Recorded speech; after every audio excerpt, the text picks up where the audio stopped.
ఓం నమ శివాయ. ఈరోజు పరమశివుని సందేశం ఏంటి అంటే, భక్త, ఒక్క నిమిషం ఆగి నీ శివయ్య చెప్పేది విను. ఈ మే నెలాఖరులోగా నీ జీవితంలో మార్పు రాబోతుంది. అది చూడడానికి నువ్వు తయారుగా ఉండు. నేను నిన్ను సిద్ధం చేయబోతున్నాను. ఏమాత్రం కూడా అలక్ష్యం వద్దు. నీపైన, నీ కుటుంబం పైన ఎప్పుడూ కూడా నా అనుగ్రహం, ఆశీర్వాదం పుష్కలంగా ఉంటుంది. మరి ఎందుకు నీకు దిగులు చెప్పు? నేను నీతో ఉన్నాను కదా. నువ్వు పెట్టే ప్రతి ప్రార్థన నేను వింటున్నాను. అవును, ఈ నెల ఆఖరిలోగా నీ జీవితంలో అద్భుతం రాబోతుంది. నీ జీవితంలో నీ మనసులో ఎన్నో ప్రశ్నలు, ఆలోచనలు ఉన్నాయి కదా. ఇక వాటికి సమాధానం దొరకలేదు అని, నీ బాధకు సరైన ముగింపు రావట్లేదు అని నా దగ్గర మొరపెట్టుకున్నావు కదా. కాబట్టి దానికి అనుగుణంగా నీకు తగ్గ సమాధానం దొరుకుతుంది. ఆఖరి వరకు విని అర్థం చేసుకో. ఈ శివయ్య నీకోసంగా కైలాసం నుండి దిగి వచ్చేశాను. మరి నా ఈ మాటలను పెడచెవిన పెడతావా? నన్ను పట్టించుకుంటావు కదా. ఈ శివయ్య ఏం చెప్పినా నీకోసమని నీకు కూడా తెలుసు కదా. నిరాశ చెందకు. ఆసక్తికరంగా నా ఈ మాటలను ఆఖరి వరకు విను. నీ శివయ్య నీకోసమే దిగి వచ్చాను. నీ జీవితాన్ని పూర్తిగా నీకు నచ్చినట్లుగా తీర్చిదిద్దబోతున్నాను. నువ్వు సంతోషంగా ఉండేలా నేను మార్చబోతున్నాను. నీ మానసిక సమస్యలు, ఇంట్లో ఎలాంటి సమస్యలున్నా సరే అన్నిటినీ నేను తీర్చిదిద్దుతాను. నీకున్న సమస్యలన్నిటినీ మార్చి నీ జీవితాన్ని నీకు నచ్చినట్లుగా చేస్తాను. ఇక ఏమాత్రం కూడా నువ్వు అస్సలు కంగారు పడకు, అధైర్యపడకు. సంతోషంగా, ధైర్యంగా ముందుకు వెళ్ళు చాలు. మిగతా అవన్నీ కూడా నేను చూసుకుంటాను కదా. ఒక్కసారి నేను మాట ఇచ్చానంటే ఇక దానికి తిరిగే ఉండదు అని గుర్తుపెట్టుకు. నీ శివయ్య నీకోసంగా ఈ సందేశాన్ని పంపాను అంటే అది నీకోసమే కదా. రోజులా చక్కని సందేశాన్ని నీకోసంగా తీసుకొచ్చేశాను. మరి మంచి మనసుతో విను. ఎన్నో రకాలుగా నలిగిపోయి ఉన్నావు కదా. ఎంతో నిరాశతో కుమిలిపోతూ ఉన్నావు. ఎంతగా ఎదురు చూస్తున్నావు. నా అనుకునే రోజు దానికోసం ఎంతగా ఎదురు చూసావో నాకు తెలుసు. ఇలానే ప్రతిసారి కూడా అసహనాన్ని, అలానే బాధని, ఇలా ఏదో తెలియగా ఎంతగా తపన పడ్డావో నాకు తెలుసు. నాకంటూ ఒక్కరోజే అయినా ఇవ్వు శివయ్య అని నన్ను అడుగుతూనే ఉన్నావు. ఒక్క అవకాశాన్ని కల్పించండి, నేను ఎంతగా ఆశగా ఎదురు చూస్తున్నానో తెలుసా. అయినప్పటికీ కూడా నీవు నా మనసుతో నాతో ఆడుకుంటున్నావా శివయ్య? ఏదో ఒక ఉదయాన్నే నాకు తెలియని ఒక మార్పు అనేది నాకు కనిపిస్తుంది. ఎన్ని ఉదయాలు నేను ఎదురు చూశాను. తెలియని రాత్రులు, ఒంటరితనాన్ని గడిపిన రోజులు, ఎంతగా నేను ఇబ్బంది పడిన క్షణాలు, అవి నాకు గుర్తొస్తుంటే బాధగా ఉందయ్యా. నేను ప్రతి క్షణం కూడా శివ అని మిమ్మల్నే తలుస్తున్నాను కదా. మీ రూపాన్ని ప్రతి క్షణం కూడా నా గుండెల్లో నిలుపుకుంటున్నాను. అయినప్పటికీ కూడా నాకు ఎందుకు ఇంత బాధ పెడుతున్నావు? ఏదో ఒక విషయంలో నన్ను ఎందుకు ఇరికిస్తున్నారు? నాకు ఎప్పుడు ఎదురు దెబ్బలు తగిలే విధంగా ఎందుకు ఇలా చేస్తున్నావని చెప్పి కృంగిపోతున్నావు కదా. నన్ను అడగని రోజంటూ లేదు.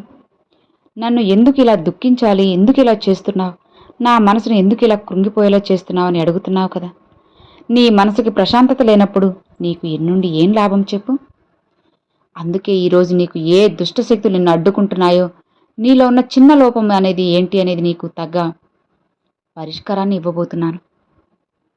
అలానే నువ్వు మార్చుకోవాల్సినటువంటి కొన్ని నీలో తగిన విషయాల గురించి చెబుతాను.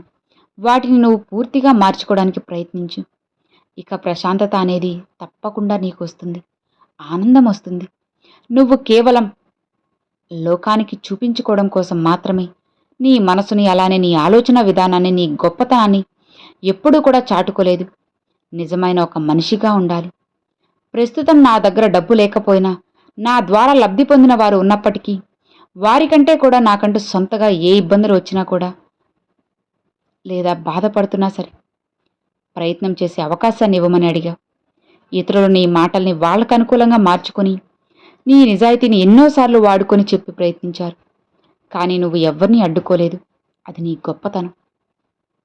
నీ బలహీనతలు కూడా ఉన్నాయి, అవి కూడా చెబుతాను. నీ స్నేహితులు లేదా పొరుగువారు కానీ నీ ఎదుగుదలను చూసి సంతోషిస్తున్నారు. కానీ ఇది కలికాలం. ఇక్కడ అత్యంత దగ్గర వారు కనిపించినప్పటికీ లోపల అసూయ పడేవాళ్లే ఎక్కువ. వారు ఎప్పుడూ కూడా నీ బలహీనత కోసమే వెతుకుతూ ఉంటారు. నవ్వుతూ మాట్లాడుతున్నారు. వారందరూ నీ స్నేహితులు అని చెప్పి అపోహపడుతున్నావు. ఏ కష్టం వచ్చినా, ఏ బాధ కలిగినా కూడా ఒంటరిగా గదిలో కూర్చొని బాధపడుతున్నావు. గుడికి వెళ్ళి భగవంతుని ముందు నీ కష్టాలు చెప్పుకుంటున్నావు. కానీ ఈ ప్రపంచం ముందు మాత్రం బలహీనంగా ఉంటున్నావు. నువ్వు అలా కనిపిస్తే నీ గౌరవాన్ని నువ్వు పోగొట్టుకున్న దానివవుతావు. కాబట్టి నీ బలహీనతను ఆయుధంగా మార్చుకొని నిన్ను ఏదోలా వాళ్ళు ఉపయోగించుకుంటూ దెబ్బతీస్తున్నారు. నీ జీవితంలో కొన్ని రహస్యాలు నువ్వు ఎంత అజాగ్రత్తగా దాచిపెడతావో నీకు అంత మంచిది. ఎందుకంటే ఏ విషయానికి నువ్వు అప్రమత్తంగా ఉండాలి. అది నీ విజయం కావచ్చు, ఎదుగుదల కావచ్చు. అలానే బంధం విషయంలో కూడా జాగ్రత్త. అత్యంత గోప్యంగా ఉండాలి. ఏ విషయాన్ని కూడా ఎవ్వరికీ చెప్పుకోకూడదు. ఇక ఇంతకాలం నీ జీవితంలో జరిగే సంఘర్షణలతో చాలా ఎక్కువగా పోరాడుతున్నావు. కష్టపడితే నీ విజయం దక్కుతుందని గట్టిగా నమ్మినటువంటి నీవు కొంతకాలంగా సోమరితనానికి అలవాటు పడ్డావు. ఏది కూడా అవకాశం అనేది నీకు విజయంగా అనిపించకపోయినప్పటికీ కూడా నువ్వు నీ వంతుగా నీ పనులు నువ్వు చేయాలి కదా. ఈ విషయాన్ని మర్చిపోతున్నావు. ఏది కూడా నీకు పెద్దగా అంటే విజయాన్ని ఇవ్వడం లేదను, లేదా నువ్వు అనుకున్నంతగా పెద్దగా అవకాశం ఏది కూడా నీకు మంచి ధనలాభం కావట్లేదని చెప్పి పక్కన పెట్టకూడదు. సోమరితనానికి ఎప్పుడూ కూడా అవకాశం ఇవ్వకు. ప్రస్తుతం 2-3 రోజుల్లో నీ జీవితంలో వచ్చే మార్పులు చూస్తావు. నీ చుట్టూ ఉన్న వారి యొక్క మంచితనం ఏంటో, వారి యొక్క చెడు చూపులు ఏంటి అనేది తెలుసుకుంటావు. అలానే ఇంకొకటి, నీలో కలిగిన ఆ యొక్క ఏదైతే సోమరితనం ఉందో అది తొలగిపోవడం చూస్తావు. చిన్నపాటి సంతోషాన్ని నువ్వు వెతుక్కుంటున్నావని నాకు తెలుసు. నీకు ఏ వస్తువుల వల్ల, లేదా ధనం వలనో, లేదా బంధాల వలనో సంతోషం కలగడం లేదని చెప్పి నేను అర్థం చేసుకున్నాను. నిజమైన ప్రేమను, ప్రశాంతతని నువ్వు కోరుకుంటున్నావు కదా. ఈ ప్రపంచంలో ఏదీ కూడా అడగడం లేదు కదా. శివయ్య కేవలం నిజమైన ప్రేమను, నిజమైన ప్రశాంతతను నాకు కలిగే విధంగా ఒక్క అవకాశాన్ని ఇవ్వమని అడిగావు. నువ్వు అడిగినవన్నీ నిజమే. నువ్వు కోరిన దాంట్లో ఏదీ కూడా అన్యాయం లేదు, న్యాయపరంగా ఉంది. కానీ నీకు నచ్చినటువంటివి నీకు అనుకూలంగా వచ్చిన రోజు కోసం నువ్వు ఎదురు చూస్తూ ఉండాలి, కానీ భయపడకూడదు. ఎందుకు ఆగిపోతావు చెప్పు? ఏదైనా సరే ప్రయత్నిస్తూనే ఉండాలి, ముందుకు వెళ్ళు. అలా ప్రయత్నిస్తుంటే ఏదో ఒక అవకాశం ఈ రోజు కాకపోయినా తరువాతైనా నిన్ను పలకరిస్తుంది. ఎప్పుడూ కూడా నీ గురించి నువ్వు చెడుగా అనుకోకు. కాలం గురించి కూడా చెడుగా అనుకోకు. ఇప్పుడున్నవారు తర్వాత అదే స్వరూపంతో ఉంటారు అనుకోకు. వారి యొక్క మనసు మారచ్చు. అలానే వారి ప్రవర్తనలో కాస్తైనా మార్పు కనిపించవచ్చు. అలానే కాలం కూడా ఒక్కసారి ఉన్నట్టుండి ఒకరోజు ఉండదు. కొంచెం నీకు చెడు దశ కలగొచ్చు. నీకు భారంగా ఉండడానికి రోజులు నిన్ను పలకరించవచ్చు. కొన్ని రోజులైనా సంతోషంగా ఉండటానికి భగవంతుడు ఒక అవకాశాన్ని ఇస్తాడు కదా. ఇది గుర్తుపెట్టుకో. ఎవరిని కూడా మనం మార్చలేం, అలానే కాలాన్ని మార్చలేం. కానీ మనకు నచ్చినటువంటి వచ్చిన అవకాశాల్ని సద్వినియోగం చేసుకోవాలి. సరైన అవకాశాలు వచ్చినప్పుడు నువ్వు వాటిని వినియోగించుకోవాలి. సరేనా? ఎక్కడ ఉన్నదాన్ని అక్కడే ఆగిపోయావు. నీ వ్యక్తిత్వాన్ని నువ్వు నిరూపించుకోవాల్సిన అవకాశాలు ఎన్నో నీ ముందుకు వచ్చాయి. కానీ నీ దృష్టిలో అవి చిన్నవిగా అనిపించాయి. చూడు, ఎప్పుడూ కూడా మనసులో గర్వం, అహంకారం అస్సలు రానివ్వకు. వచ్చిన అవకాశం చిన్నదైనా పెద్దదైనా అది సద్వినియోగం చేసుకుంటేనే నీకు మంచి మార్గం కనపడుతుంది. ఆ దారిని నువ్వు ఎంచుకునే మార్గంలోనే ఉంటుంది. అది చెడైనా మంచైనా ఏదైనా సరే నువ్వు ఎంచుకునే దారిలోనే ఉంటుంది అని మర్చిపోకు. నీ శివయ్య మాటలు అర్థమయ్యాయి కదా. ఇక నిశ్చింతగా ప్రశాంతంగా ఉండు అని ఈరోజు శివయ్య ఈ సందేశాన్ని పంపించారండి.